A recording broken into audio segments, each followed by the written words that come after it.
주의 베푸신 구원의 은총이 오늘 예배하는 저와 여러분들 가운데 함께 하시게 되기를 주의 이름으로 축복합니다.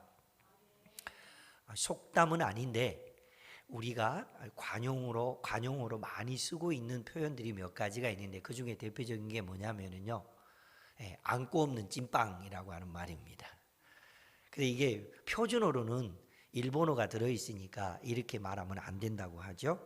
파수 없는 찐빵, 말이 별로 이렇게 와닿지가 않아요. 안고 없는 찐빵 그래야 훨씬 더 와닿습니다.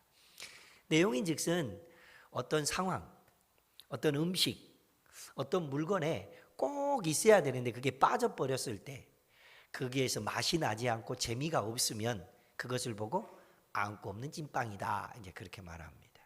여러분, 저희 교회는 이제 소모임, 이것을 굉장히 중요하게 여기고 있습니다. 소모임에 어떤 급한 일이 있어서 빠졌어요. 그랬더니 아이고, 자기가 지난주에 빠지니까 얼마나 재미가 없었는지 몰라, 이런 말을 들을 수 있기를 축복합니다. 우리 찬양팀들이 오늘 우리 외납거리 찬양님이 찬양했습니다만은 어느 때에는 9명, 10명 하다가 오늘은 6명, 7명 하고 그러면 숫자가 줄어들잖아요. 지난주에 찬양을 했는데 이번에 같이 하지 못해서 얼마나 맹숭맹숭했는지 몰라요. 이런 음성, 이런 칭찬을 많이 들을 수 있기를 축복합니다. 이게 안고 없는 찐빵이라는 얘기입니다. 실제로요, 여러분요, 찐빵에 안고가 없으면요 진짜 맛없거든요. 먹어는 보셨나요? 그렇다면요, 여러분, 예배와 설교에서 다른 것으로 대체할 수 없고 절대로 빠져서는 안 되는 어떤 것이 있습니다. 이런 질문을 던져보죠. 예배와 설교에서 대체 불가능한 것은 과연 무엇입니까? 미안하지만 설교자인 목사가 없으면 다른 사람이 설교하면 됩니다.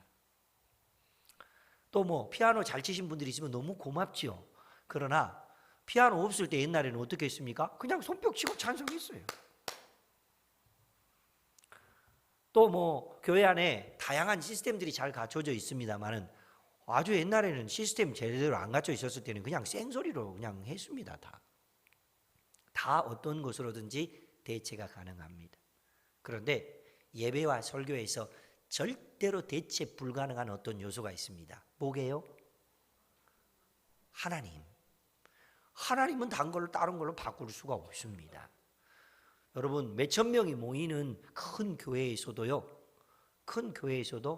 하나님을 대체해서 다른 어떤 예배를 드리지 않습니다.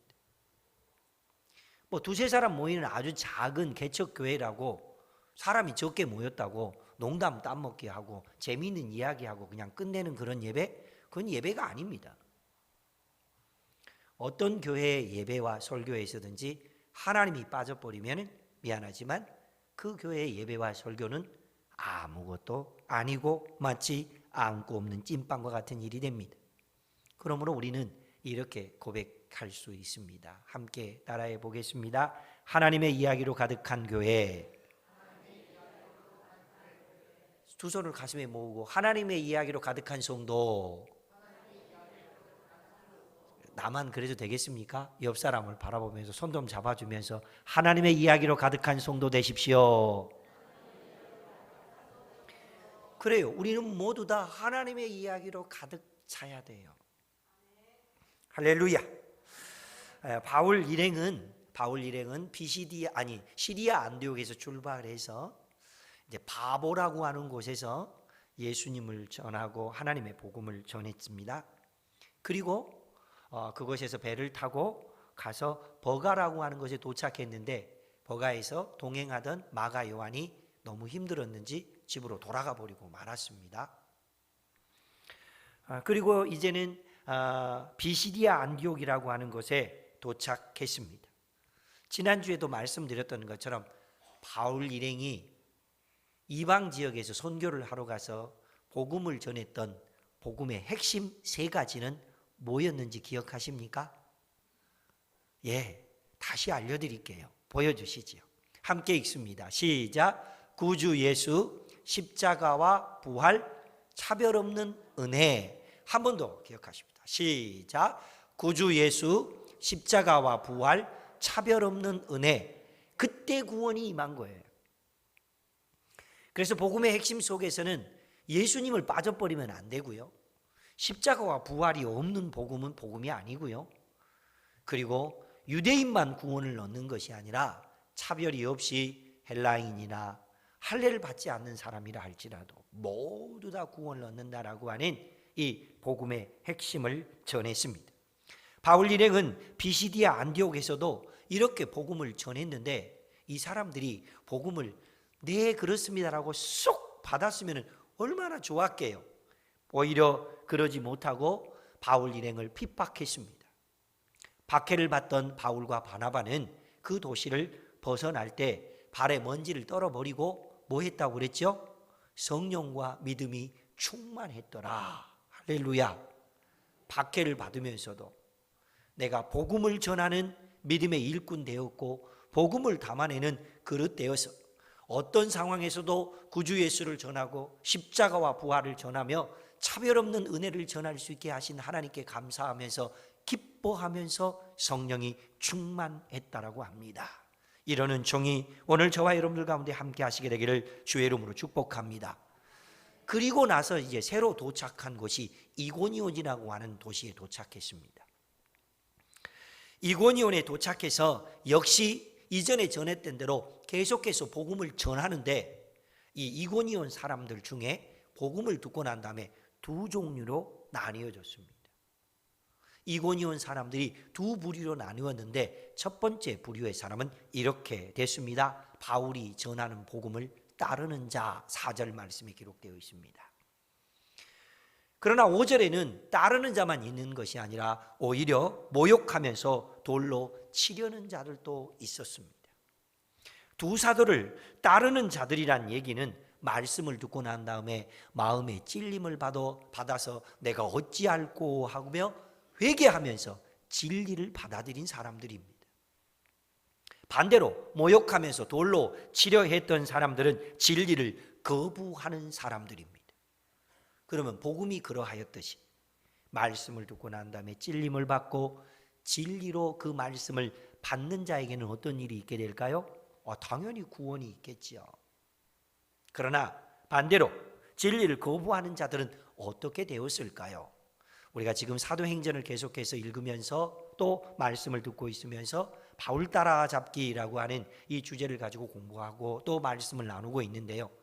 먼저 앞서서 바보라고 하는 도시에서 엘루마, 바예수라고 하는 사람이 복음을 전하는데 그것을 거부하자 사도 바울은 그를 향하여 뭐라고 말했습니까?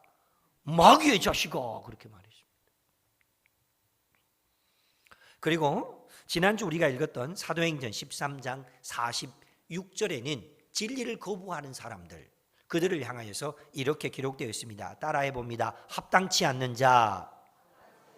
뭐에 합당치 않을까요? 그래서 46절에 보니까 이렇게 기록되어 있습니다. 영생 얻기에 합당치 않는 자. 여러분, 똑같이 복음을 들었는데 그 복음을 듣고 옥토에 밭이 되어서 그것을 말씀으로 받는 자는 하나님이 기뻐하는 구원 얻는 자녀가 되지만 말씀을 거부하는 자들, 진리를 거부하는 자들은 바예수처럼 마귀의 자식이 되고, 그리고 진리의 말씀을 거부했던 이고니온 사람들 또는 비시디아 안디옥 사람들처럼 영생 얻기에 합당치 않는 자들이 되어버리는 이런 일들도 있습니다. 모쪼록 우리는 모두 다 진리에 속한 하나님의 사람들 되시기를 주의 이름으로 축복합니다. 그리고 나서 이 사람들이 계속되는 핍박과 박해를 피해서 새로운 도시로 이동을 하게 됩니다. 그 이동하는 도시가 오늘 우리가 읽었던 사도행전 14장 8절 이하로부터 등장하는 도시인데 그 도시의 이름은 루스드라라고 하는 도시입니다. 두 사도는 이고니온에서 돌려 치려는 사람들을 피해서 이곳 루스드라에 도착했습니다. 이처럼 바울 일행은 여러 도시를 거치면서 복음을 전했고 하나님이 기뻐하는 믿음의 일꾼으로, 그리고 주님이 기뻐하는 도구로 쓰임을 받으면서 그렇게 살아왔는데요. 바울 일행과 뿐만 아니라 사도행전에 기록되어 있는 여러 믿음의 사람들의 이야기 속에 반드시 항상 따라오는 어떤 수식어가 있었습니다. 그 첫 번째로는 이것입니다. 따라해 봅니다. 성령의 이끄심을 따라. 두 번째는 이것입니다. 주님의 손이 함께하니. 여러분, 이게 얼마나 놀라운 일입니까? 성령의 이끄심을 따라 주님의 손이 함께하니. 혹시 지난 한 주간 어떻게 사셨습니까? 성령의 이끄심을 따라 사셨나요? 주님의 손이 도와주시는 은총을 붙들고 사셨나요? 혹시 그런 은혜가 남들 이야기였고 먼 사람의 이야기였다면 오늘 예배를 드리고 난 다음에 그리고 한 주간 살면서는 성령의 이끄심을 따라 주님의 손에 도우심을 받아 살아가는 귀한 믿음의 사람들 되시기를 주의 이름으로 축복합니다. 이 말을 다시 다른 말로 하면 성령의 이끄심을 따라 주의 손에 도우심을 받아 사는 삶, 이것을 다른 말로는 이렇게 말할 수 있습니다. 따라해 봅니다. 예수님과 동행하는 삶. 그래서 예동삶, 예수님과 동행하는 삶. 그렇게 예수님과 동행했을 때에 핍박도 이겨낼 수 있었고 박해도 이겨낼 수 있었고 자기를 향하여서 돌을 던지려고 하는 사람들도 이겨낼 수 있었고 모욕도 이겨낼 수 있었습니다. 모든 것을 이겨내면서 루스드라에서 아주 놀라운 일들이 있게 됩니다. 나중에 이제 16장에 가면은 루스드라에서 있었던 또 다른 일도 경험하겠지만 오늘은 본문에만 입각해서 루스드라에서 있었던 두 가지 특별한 사건을 소개하려고 합니다. 그 첫 번째 사건은 바로 이것입니다. 따라해 봅니다. 기적. 여러분, 기적이 일어났는데 기적 그러지 마세요. 기적이 그러면 자칫하면 기적이가 됩니다. 그러지 마시고 기적 시작. 기적이 일어났어요. 어떤 기적이 일어났을까요? 함께 읽습니다. 시작. 나면서부터 발을 쓰지 못하는 사람이 고침을 받았다. 나면서부터 자기 발에 힘을 얻어서 한 번도 걸어보지 못한 사람을 보고 우리는 앉은뱅이 그렇게 말하지 않습니까? 앉은뱅이가 성경에서 고침을 받은 이야기가 몇몇 곳에 등장하는데요. 사도행전 3장에 보니까 베드로와 요한이 성전으로 기도하러 올라가다 성전 미문에 앉아 있었던 앉은뱅이를 만났지 않습니까? 그러면서 그에게 베드로 사도가 담대하게 외쳤죠. 은과 금은 내게 없거니와 나사렛 예수 그리스도를 명령하노니 곧 일어나 걸으라 하면서 오른손을 잡아 일으키니 그가 벌떡 일어나 걸었더라. 이게 앉은뱅이를 일으키시는 기적과 관련된 내용입니다. 그런데 역시 바울도 오늘 똑같이 루스드라에서 자기 발로 한 번도 걸어본 적이 없는 앉은뱅이를 향하여서 기적을 일으키게 됩니다. 그가 기적에 동참할 수 있었던 비결은 뭐였습니까? 성경에 뭐라고 기록되어 있습니까? 그 안에 구원받을 만한 믿음이 있었더라. 할렐루야. 우리는요, 자칫 잘못하면 당장에 급한 병이 치료되기를 위한 기도를 먼저 할 수 있습니다.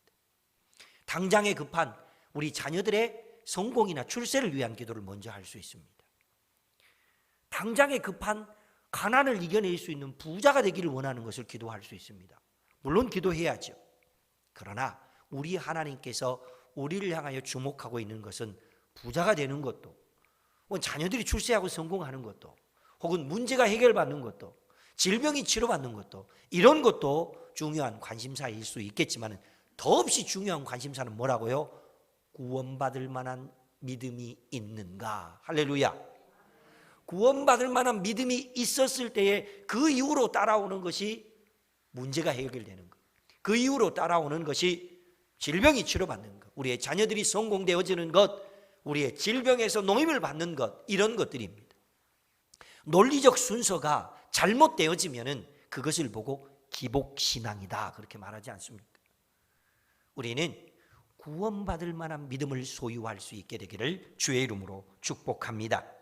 그래서 그 구원받을 만한 믿음이 있는 것을 바울 사도가 보고 난 다음에 그리고 나서 네 발로 바로서 일어나라 라고 했더니 그가 벌떡 일어나게 되었다라고 하는 사실입니다. 이것이 기적입니다. 기적은 일어난 게 기적이 아니라 구원받을 만한 믿음의 역사가 증거로 나타나는 것이 기적이 되는 줄로 믿습니다. 이처럼 예수님이 하신 일을 베드로 사도가 했습니다. 베드로 사도가 한 일을 바울 사도가 했습니다. 무슨 뜻일까요? 여기에서 우리가 주목해야 될 것은 예수님이 하신 일을 베드로 사도가 했다, 베드로 사도가 한 일을 바울 사도가 했다, 이 말, 이 기적 속에 담겨있는 의미는 바로 이것입니다. 따라해 봅니다. 기적은 하나님의 일입니다. 시작. 그렇습니다. 기적은 사람의 일이 아니에요. 기적은 하나님의 일이며 하나님이 행하신 일입니다. 하나님이 하시고자 하면은 누구를 통해서라도 하나님은 기적을 일으키신 줄로 믿습니다.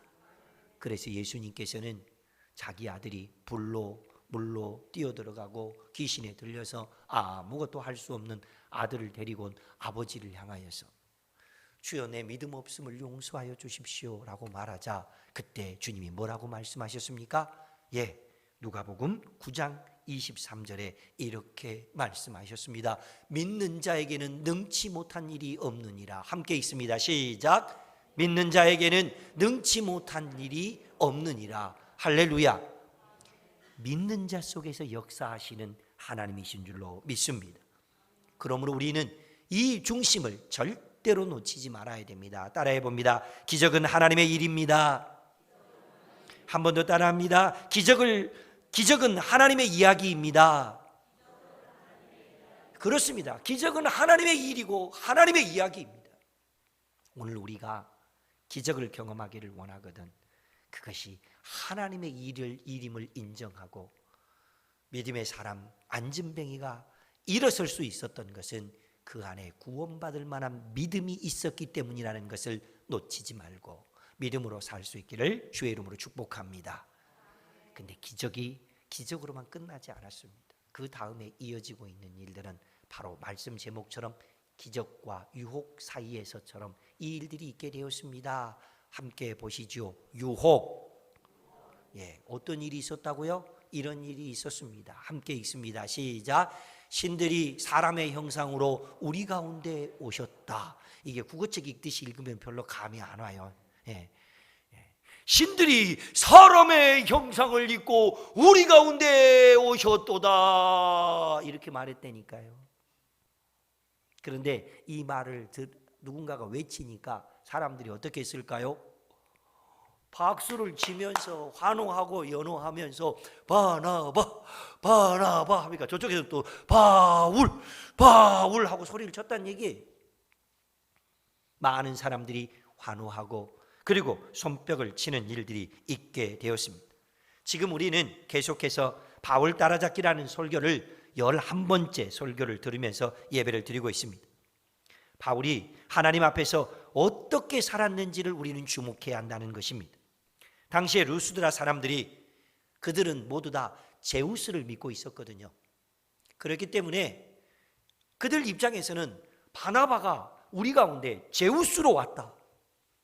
말 잘하는 바울을 보면서 헤르메스가 우리에게 신의 형상을 입고 왔다라고 말하면서 연호하고 환호를 하며 박수를 치면서 그 소리가 점점 커지면서 너희들은 우리에게 신이다라고 말한 거예요.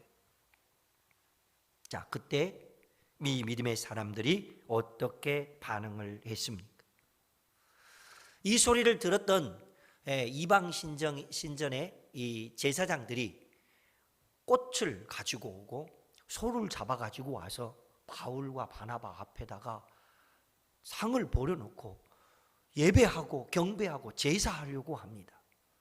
자, 이 상황이 되었을 때 이 두 사람이 이 유혹을 어떻게 이겨냈습니까? 유혹을 이겨내는 방법이 오늘 본문에 기록되어 있습니다. 보여주시죠. 함께 읽습니다. 시작. 우리도 여러분과 같은 성정을 가진 사람입니다. 우린 신이 아니고 똑같은 인간입니다. 그렇게 말합니다. 같은 말도 똑같은 인간입니다 라고 하는 말은 되게 좋은데 인간아 이 말은 되게 좀 이상하네요. 아무튼 어찌됐든지 간에 우리도 여러분과 같은 성정을 가진 사람입니다. 그렇게 말했습니다. 두 번째로는 이렇게 말했습니다. 함께 읽습니다. 시작. 천지를 지으시고 살아계신 하나님께로 돌아오십시오. 지금 여러분들이 하고 있는 일들은 하나님 앞에서 다 허망한 일들입니다. 그런 것을 놓치고 하나님께로 돌아오라고 저희가 와서 복음을 전하고 있지 않습니까? 그러니 천지를 지으신, 만물을 지으신 만유의 주 하나님께로 여러분은 모두 돌아오셔야 합니다. 이렇게 말하고 있습니다. 그러면서 어떤 일을 했습니까? 베드로 사도가 자신이 기적을 일으킨 모습을 보고 사람들이 자신을 주목하자, 사람들이여 어찌하여 나를 주목합니까? 이 일들을 통하여서 예수님께 영광을 돌리십시오, 그렇게 말했지 않습니까? 그런데 오늘 믿음의 사람 바울과 바나바가 자신들을 향하여 환호하고 박수를 치며 신대접을 하고 있는 그들을 향하여서 뭐라고 말했습니까? 이 모든 영광을 하나님께로 돌리십시오. 할렐루야. 모든 영광을 하나님께로 돌렸습니다. 그래서 오늘 제가 서두에 오프닝 찬양을 할 때 모든 영광을 하나님께라고 찬송하고 싶었던 겁니다. 여러분, 우리가 모든 영광을 하나님께 돌리며 살아갈 수 있기를 축복합니다. 이것이 사도들의 위대함입니다. 사도들은 성령으로 충만했고 예수님의 이야기로 가득했으며 하나님의 이야기로 가득한 믿음의 길을 걸어갔습니다. 예수님의 이야기로 가득했고 성령님의 능력을 힘입어 성령으로 가득했으며 그들의 삶을 통하여서 하나님의 이야기로 가득한 믿음의 길을 걸어갔습니다. 유혹과 관련해서 성경에서는 유혹, 미혹 혹은 교만을 이겨야 된다는 말씀이 많이 기록되어 있습니다만 그 대표적인 말씀이 잠언 16장 18절 말씀입니다. 하나님 말씀을 함께 읽습니다. 시작. 교만은 배망의 선봉이요 거만한 마음은 넘어짐의 앞잡이이니라. 그러니까 어떻게 하라는 얘기죠? 교만하지 말고 겸손해라, 그런 뜻이잖아요. 그런데 이 교만과 그리고 거만한 마음을 여전히 소유하고 있다가 하나님의 영광에서 내침을 받은 대표적인 사람이 오늘 우리가 읽고 있는 사도행전의 12장에 등장합니다. 갈릴리 근동에 지방에 두로와 시돈이라고 하는 지역이 있었습니다. 그곳에 어떤 이유인지 모르겠지만 어떤 큰 문제가 있었습니다. 그 어려운 문제가 생기니까 그 지역을 다스리고 있었던 헤롯 아그리파 1세가 그 도시에 가서 문제를 해결하기 위해서 사람들을 모아놓고 난 다음에 큰 연설을 했습니다. 그랬더니 그 연설을 듣고 나니까 다 오해였구나, 잘못이었구나 라고 생각하고 깨닫고 난 다음에 이 헤롯 아그리파를 향하여 이 두로와 시돈 사람들이 이렇게 말했답니다. 이것은 신의 소리요 사람의 소리가 아니라. 아멘입니까? 이렇게 말했더니 헤롯 아그리파가 우쭐대면서 하나님께 영광을 돌리지 않고 그것을 자신의 것으로 삼으면서 이제 사람 좀 알아보네, 이렇게 말했다는 얘기죠. 그 결과 어떤 일이 벌어졌습니까? 헤롯 아그리파는 벌레가 물려서, 주님의 사자의 손에 의해서 벌레가 물려서 죽었습니다.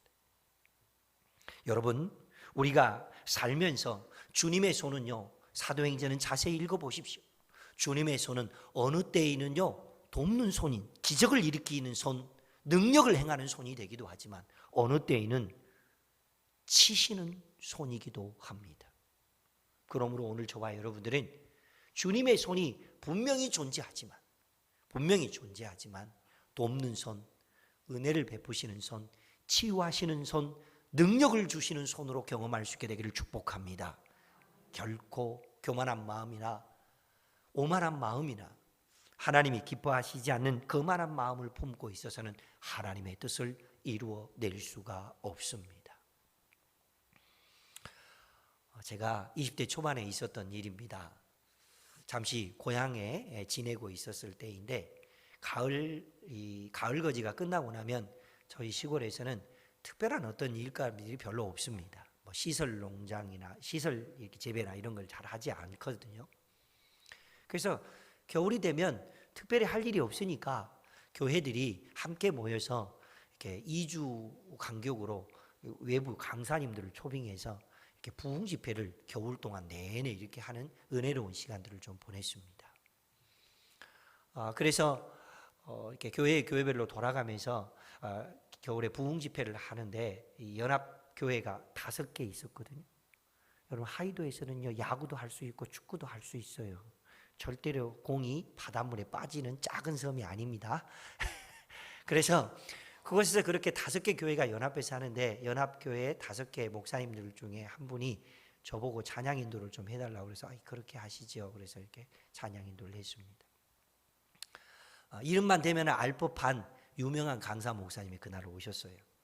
그러고 난 다음에 제가 한 30여 분 동안 아주 뜨겁게 같이 찬양 인도를 다 마치고 난 다음에 이제 강사 목사님께서 단상에 서셨습니다. 그러더니 오늘 뜨겁게 찬양 인도를 해주는 저 청년 참 하이도에 참 선한 것이 있네 이렇게 말씀해 주시니까 사람들이 와 하고 박수를 치더군요. 그러고 난 다음에 저보고 자리에 좀 일어나봐 청년 그래서 벌떡 일어났습니다. 그랬더니 저보고 이렇게 말하는 겁니다. 오늘 찬양 인도 참 잘했어. 그렇게 말씀하시는 거예요. 그래서 제가 아무렇지도 않게 이렇게 말했습니다. 뭘 별 말씀을요. 이렇게 말했습니다. 그랬더니 그분이 저보고 이렇게 말했어요. 틱! 깜짝 놀랐습니다. 그렇지 않아도 추운 겨울인데 거기 참여했던 성도들이 다 뻗짝 긴장해서 왜 저러실까 그랬습니다. 그럴 때는 그렇게 말하는 게 아니야. 따라해봐. 그러면서 이렇게 말하는 것입니다. 무익한 종은 마땅히 할 일을 한 것뿐입니다. 이렇게 대답하는 거야. 해봐. 그래서 제가 무익한 종은 마땅히 할 일을 한 것뿐입니다. 그랬더니 사람들이 다 웃더군요. 우리 다 같이 한번 해볼까요? 시작. 무익한 종은 마땅히 할 일을 한 것뿐입니다. 아멘. 이게 교만하지 않는 거고 이게 오만하지 않는 것입니다. 이게 패망이 되지 않는 것이고 이게 벌레에 물려 죽지 않는 비결이며 하나님의 돕는 손길을 붙들고 살아가는 은총을 누리는 비결입니다. 20대 초반 제 나이 어린 나이였지만은 그때 그 강사 목사님이 가르쳐 주셨던 그것이 제 안에는 늘 남아 있습니다. 누가 아유 목사님 대단하십니다 라고 말하면은 저 정도니까 그렇게 하지요. 그렇게 말하면 안 되죠. 혹은 목사님이 오시고 난 다음에 뭔가 변화가 일어나니까 되게 좋습니다. 그렇게 말하면은 뭐라고 대답해야 된다고요? 알아주시니 고맙습니다. 이렇게 말하면 안 된다고요. 무익한 종은 마땅히 할 일을 한 것뿐입니다. 이게 주님의 뜻을 쫓아 살아가는 삶의 비결입니다. 우리 교회 안에 70주년을 맞이하는 창립기념주일 얼마나 위대한 일들이 많이 있었겠습니까? 그때 그를 칭찬을 듣거든 무익한 종은 마땅히 할 일을 한 것뿐입니다. 새로 임직을 받으셔서 장로가 되실 거고 또 안수집사가 되실 거고 목사 또 우리 권사가 되실 텐데 때가 된 것 같아요. 그렇게 말하면 아닙니다. 무익한 종은 마땅히 할 일을 한 것뿐입니다. 이렇게 살 때에 하나님이 주시는 은총이 우리 가운데 넘쳐나게 될 줄로 믿습니다. 기적이 일어났던 삶의 자리, 충분히 유혹을 받아서 넘어갈 수 있는 그런 삶의 자리, 그럼에도 불구하고 하나님이 기뻐하시는 믿음의 사람들이 중심을 잃지 않았을 때에 하나님의 영광이 드러나게 된 줄로 믿습니다. 어떤 사람들은 크고 놀라운 칭찬받을 만한 일이 있을 때 하나님께 영광을 돌리지 않고 은근히 자기에게 돌리려니 그래서 겸손한 척하면서 교회나 공동체에게 돌리는 사람이 있습니다.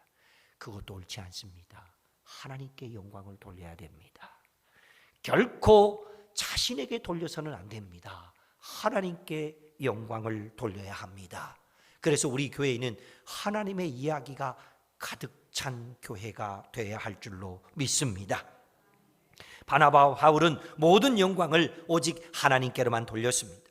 사도행전에 등장하는 믿음의 사도들, 믿음의 사람들의 이야기를 꼼꼼하게 자세히 살펴보십시오. 그들은 모든 영광을 다 하나님께 돌렸습니다. 사랑하는 성도님들, 우리는 그렇다면 어떤 고백을 해야 될까요? 어떤 믿음의 중심을 가져야 될까요? 제가 기도하면서 이런 말들을 한번 정해 보았습니다. 함께 보시죠. 같이 읽습니다. 시작. 하나님을 하나님으로, 하나님이 하신 일을 하나님께서 하신 일로. 한 번 더 읽습니다. 다시 보여주시고요. 시작. 하나님을 하나님으로, 하나님이 하신 일을 하나님께서 하신 일로 그리고 난 다음에 넘어가시죠. 시작. 그렇게 인정하고 고백하는 것이 진정한 예배이다. 할렐루야. 그것이 진정한 예배입니다. 하나님을 하나님으로 인정하고 하나님이 하신 일을 하나님이 하신 일로 인정한 그 예배를 주님이 진정한 예배로 인정하실 뿐만 아니라 그렇게 예배하는 자들을 하나님은 기뻐하십니다. 우리 교회는 내일부터 영적 비타민 특별 새벽 기도를 하기 위해서 기도하면서 준비하고 있습니다. 우리 교회의 영적인 분위기가 기도가 되게 해보자. 이것이 이번에 시도하는 일이고 이번에 도전하는 일이며 이번에 우리가 품는 일들입니다. 바쁜 일 왜 없겠습니까? 그러나 우리 교회의 영적인 분위기를 기도가 되게 하고 우리 교회 모든 일 속에 하나님의 이야기로 가득 차는 일들이 되게 하기 위해서 창립기념주일도 임직식도 홈커밍데이도 모든 일이 다 하나님의 이야기로 가득 찬 일이 되게 하기 위해서 기도로 준비해 보자는 도전입니다. 구역 식구들을 깨우시고 사랑하는 자녀들과 가족들과 함께 시간 놓치지 마시고 함께 믿음의 예배자로 설 수 있는 귀한 하나님의 사람들이 되시기를 주의 이름으로 축복합니다. 이번 기도회를 통해서 우리 교회에 하나님의 이야기가 가득 차기를 소망합니다. 기적과 영광은 하나님의 몫입니다. 우리의 몫은 무엇입니까? 깨어 기도하는 것입니다. 그때 주님의 손이 사도들을 도우셨고 사도들과 함께 하셨던 것처럼 우리와 우리 교회와 주님이 함께해 주실 줄로 믿습니다. 그리고 간절히 그렇게 기도할 때에 우리에게 주님께서 응답해 주실 줄로 믿습니다. 주님은 오늘 예배하는 우리 모두가 기도의 승리자들이 되기를 원하십니다. 하나님의 이야기로 가득 찬 믿음의 사람들이 되기를 원하십니다. 기도의 승리자 되시고 하나님의 이야기로 가득 찬 하나님의 사람이 되시고 우리를 통하여서 우리 아는 교회가 하나님의 이야기로 가득 찬 교회가 되는데 쓰임받는 복된 주인공들 되시기를 주의 이름으로 축복합니다. 주님의 손이 함께하는 믿음의 사람이 되고 하나님의 이야기로 가득 찬 교회를 만들어내는 저와 여러분이 되어서 기적이 일어나는 장소 속에 교만하거나 유혹에 넘어가지 말고 하나님이 주시는 능력을 붙들고 살아가는 복 있는 하나님의 사람들 되시기를 주의 이름으로 축복합니다. 이제 우리 함께 기도하는 시간 갖겠습니다. 약속의 말씀을 붙들고 기도하십시오. 하나님, 내 인생 속에 그리고 우리 교회 안에 하나님의 이야기로만 가득 채워지기를 원합니다. 우리가 후원하고 있는 국내의 여러 교회들과 사역 현장에 그리고 해외에 있는 모든 선교사님들의 삶의 자리 속에 하나님의 이야기로만 가득 차게 하여 주시옵소서. 이 시간 한 2분 정도 주의 이름을 간절히 부르며 함께 기도하며 나아갑니다. 주여! 언제나 우리와 함께 하시는 좋으신 아버지 하나님, 주님은 돕는 손으로 우리와 함께 하십니다. 주님은